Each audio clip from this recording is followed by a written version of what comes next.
все працює.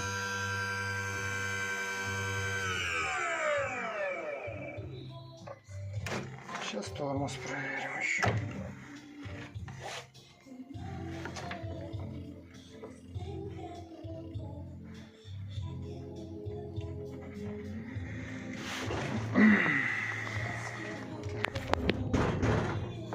А у тебе місце не